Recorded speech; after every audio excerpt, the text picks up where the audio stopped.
Would you like to learn how to make some delicious black-eyed peas?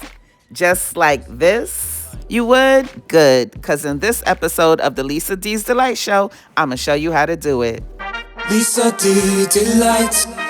Let's get started with a pot on medium-high heat. I added in some ham hocks, some onions, garlic, and bay leaves. The ingredient list and exact measurements and such will be in the description box below. Next, add in some chicken broth.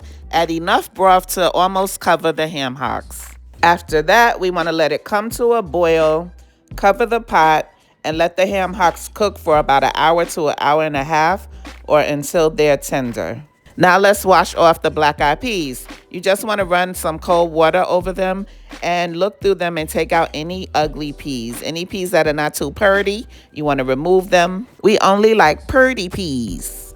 It's really best to soak your peas overnight. That cuts down on the cooking time, but child, I ain't had no time for that. Now it's been about an hour and a half and the ham hocks are almost tender. They're going to continue to cook with the peas. The other veggies that I added earlier have cooked away to Flavorland, so I'm going to add some more onions, celery, multicolored bell peppers, and garlic, as well as some pork bouillon. The star of the show has arrived.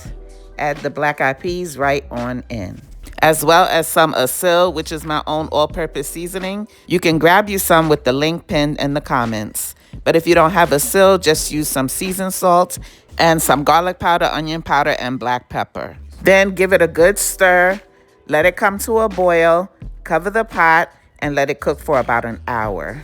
But check it occasionally and stir. So now the peas have been cooking for an hour and this is what they're looking like. But if you find that your peas aren't thick enough, let me show you how to thicken them up.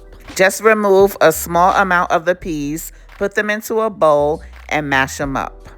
Once you get them all mashed up, add the mashed up peas right back to the pot. Give it a stir, cover the pot again, and allow the peas to cook for like another 5 minutes or so. After 5 minutes, we're left with all of this deliciousness. Oh yes. And after you plate it up, it'll look something like this.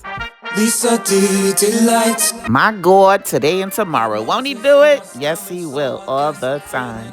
You already know these black-eyed peas were straight fire. If you try this recipe, I can guarantee you yumminess. But for good luck, try Jesus, beloved. Anywho, I hope you enjoyed the recipe. After all, I was just trying to help your palate. Happy New Year. God bless you. Bye. So good. Make sure you like and subscribe. Damn, you make it feel so good. Make sure you like and subscribe. Damn, you make it feel so good. Make sure you like and subscribe. Damn, you make it feel so good. Make sure you like and subscribe.